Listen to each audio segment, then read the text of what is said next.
आज हम बात करेंगे सर्कुलर मोशन की।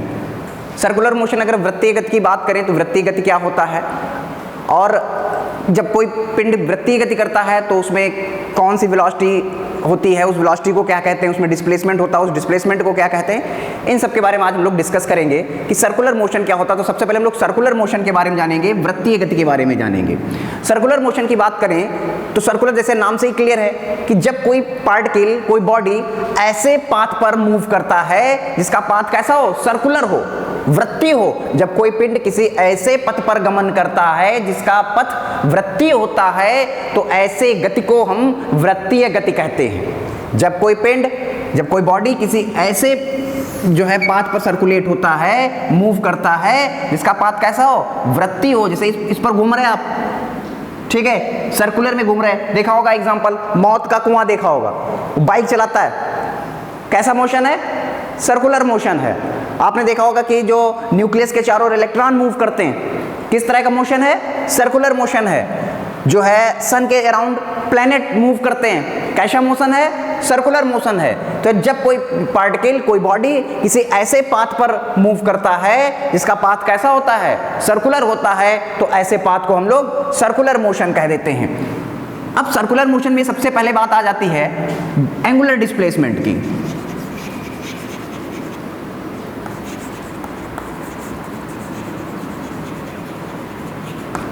एंगुलर डिस्प्लेसमेंट की बात करें यानी कोणीय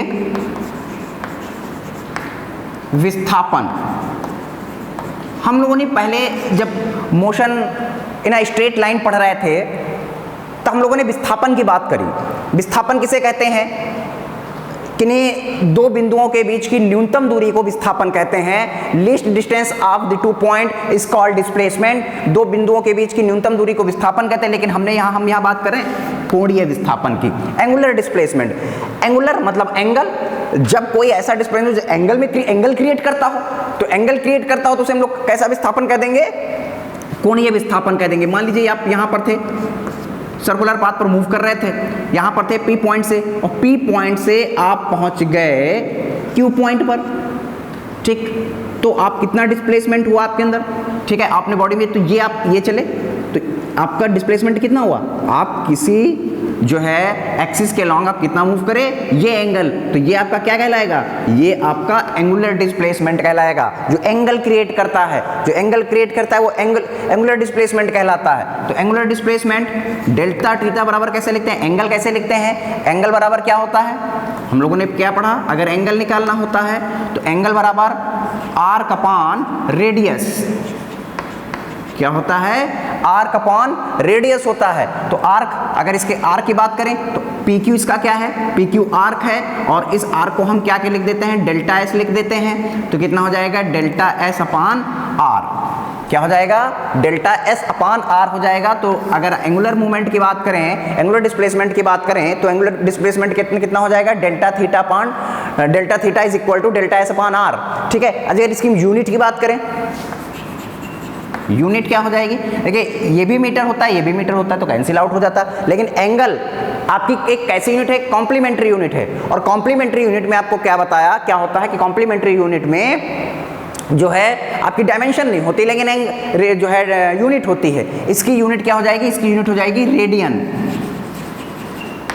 ठीक है, लेकिन डायमेंशन लेस है, डायमेंशन लेस है, लेकिन यूनिट क्या हो जाती है, यूनिट हो जाती है रेडियन। रेडियन इसकी यूनिट होती है, 10 रेडियन 15 रेडियन, इस तरह से ये इसकी क्या हो जाती है, यूनिट हो जाती है। ये तो हो गया आपका एंगुलर डिस्प्लेसमेंट। अब हम बात करें एंगुलर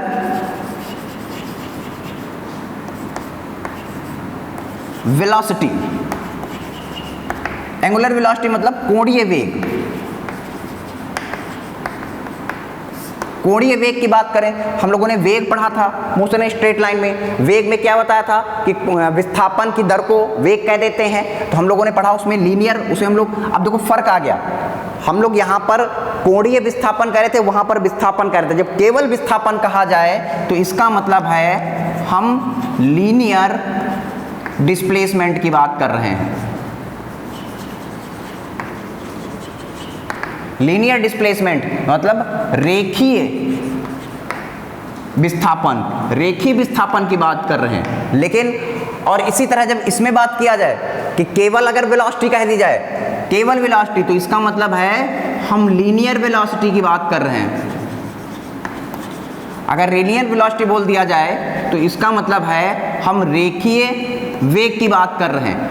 अगर लीनियर वेलोसिटी बोला जाए, केवल वेलोसिटी बोल दे, लीनियर वेलोसिटी तो क्लियर ही हो गया, मोशन इन स्ट्रेट लाइन की बात कर रहे हैं हम, ठीक है, और लीनियर वेलोसिटी का मतलब रेखीय वेग की बात कर रहे हैं। लेकिन अगर यही हम एंगुलर वेलोसिटी बोल देते तो मतलब एंगल, इसका मतलब ये पाथ कैसा हो गया, सर्कुलर है। ऐसे बॉडी की हम बात कर रहे हैं जो किसी सर्कुलर पाथ पर मूव कर रहा है। जब सर्कुलर पाथ पर मूव कर रहा है तो उसे हम लोग क्या कह देते हैं कि सर्कुलर मोशन हो गया, और उसकी वेलोसिटी को एंगुलर वेलोसिटी, और एंगुलर वेलोसिटी में हम क्या लिखते हैं, इसको रिप्रेजेंट करते हैं ओमेगा से। इसको किससे रिप्रेजेंट करते थे, इसको v से, स्मॉल v से रिप्रेजेंट करते थे, तो ओमेगा से रिप्रेजेंट करेंगे। तो ओमेगा बराबर क्या हो जाएगा, अब इसमें delta theta upon delta T. भाई डिफिनेशन उसी तरह से है, उसमें हम लोगों ने था कि v बराबर विस्थापन, यानी आपने लिख दिया था delta S upon delta T, delta S upon delta T, लेकिन इसमें क्या लिखेंगे, delta theta upon delta T. अब अगर हम बात करें इसको, अगर हम डेल्टा थीटा डिफरेंशिएशन फॉर्म में लिखना चाहें तो ओमेगा इज इक्वल टू कैसे लिख देंगे, limit delta T tends to 0 delta theta upon delta t, यानी ये ओमेगा बराबर क्या हो जाएगा, ओमेगा बराबर हो जाएगा D theta upon D T. तो ये हो गया आपका एंगुलर वेलोसिटी। अगर इसकी यूनिट की बात करें तो एंगल के लिए क्या हो जाता है, रेडियन पर सेकेंड, रेडियन पर सेकेंड इसकी क्या हो जाती है, यूनिट हो जाती है। अगर डायमेंशन की बात करें, ठीक है, डायमेंशन की बात करें तो क्या हो जाएगा, t माइनस वन, क्योंकि रेडियन की तो होगी नहीं, सेकेंड की हो जाएगी t, 1/t यानी t माइनस वन, तो ये इसकी डायमेंशन हो जाएगी। ये तो मैंने किसी एक एंगल के लिए निकाला। अगर सर्कुलर पाथ पर ये पूरा मूव करता है, मान लीजिए कि ये कितने क्या करता है, पूरा मूव करता है, और इसे एक राउंड करने में कैपिटल टी, जिसे हम लोग क्या बोलते हैं, टाइम पीरियड बोलते हैं, जिसे क्या बोल देते हैं, टाइम पीरियड बोल देते हैं।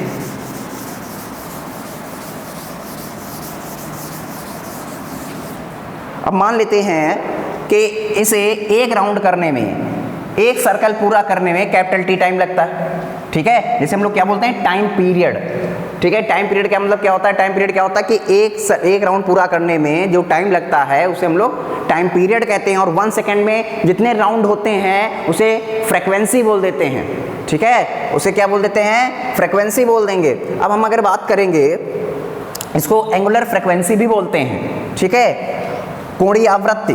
अब अगर हम यहाँ से बात करें कि अगर एक राउंड कैपिटल टी, और एक राउंड का मतलब एंगल कितना हो गया, अगर हम एंगल की बात करें थीटा, थीटा कितना हो जाता है 2 पाई, ये ऐसे घूमेगा 360, ये हो जाएगा आपका 360 मतलब 2 पाई हो जाएगा। तो यहाँ से अगर ओमेगा बराबर लिखें तो कैसे लिखेंगे, 2 पाई, और कैपिटल इसकी जगह कितना लिख देंगे, टी लिख देंगे। तो एक फार्मूला हमारा यहाँ से 2 पाई अपॉन टी बन जाएगा।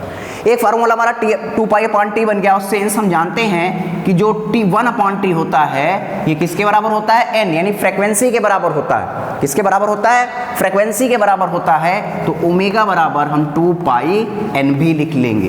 तो एक फार्मूला हमारा 2 पाई एन बन गया, एक 2 पाई अपॉन टी बन गया, और यहाँ से हम delta theta upon delta T भी लिख सकते हैं। तो ये आपका हो गया एंगुलर वेलोसिटी। एंगुलर वेलोसिटी और लीनियर वेलोसिटी दोनों आप देख रहे हैं। अगर हम इनके रिलेशन की बात करें, क्या कि एंगुलर वेलोसिटी और लीनियर वेलोसिटी में क्या रिलेशन होता है, तो हम रिलेशन की बात कर लेते हैं।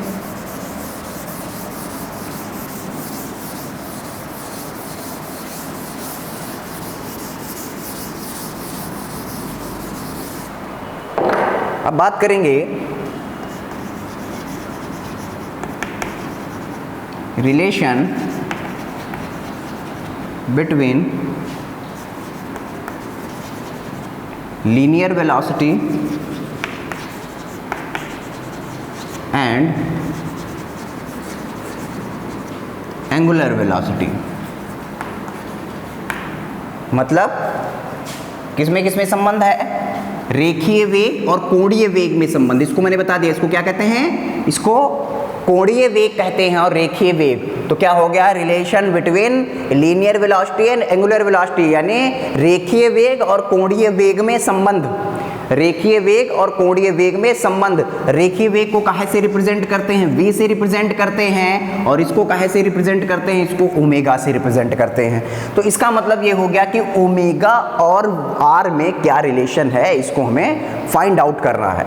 देखिए हम लोगों ने क्या पढ़ा कि डेल्टा थीटा बराबर डेल्टा एस अपान आर, ठीक है, एंगुलर डिस्प्लेसमेंट बराबर delta theta is equal to delta S upon R, ठीक है। डेल्टा टी से बोथ साइड कर देते हैं डिवाइड, ठीक है, तो ये लिखेंगे delta theta upon delta T, divide कर दिया, और यहाँ पर भी कितना आ गया, डेल्टा इस तरह से लिखा हुआ था इनटू डेल्टा टी, ठीक। अब इसको कैसे लिख लेंगे, delta theta upon delta T कर लेंगे, और इसको लिख लेंगे 1/r into delta S upon delta T.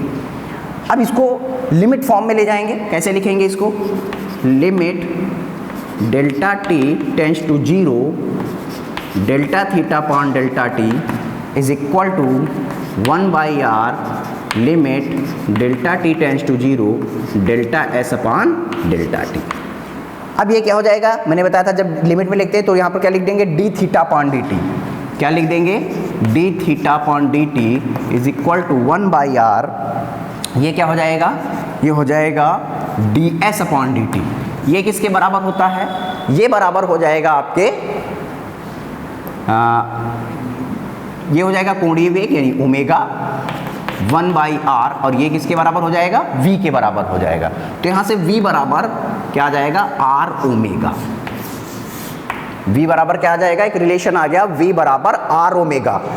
इसका मतलब क्या है कि रेडियस जितनी ज़्यादा होगी रेखीय वेग उतना ही ज़्यादा होगा। एक सर्कुलर पाथ की अगर बात करें, बहुत बड़ा सर्किल है तो उसका मतलब उसका मोशन कैसा है, लगभग लीनियर हो जाएगा। अगर सर्किल बहुत बड़ा सर्किल है, ठीक है, बड़े सर्किल की बात करें, इसकी रेडियस ज़्यादा है, तो हमें क्या करना है, गाड़ी को मूव कराने में भी देखा होगा दिक्कत नहीं होती, तो उसे हम लोग क्या कह देंगे, उसे हम लोग कह देंगे कि जो है उसका मोशन लगभग स्ट्रेट हो जाएगा। तो ये आपका क्या हो गया, relation between linear velocity and angular velocity. Thank you.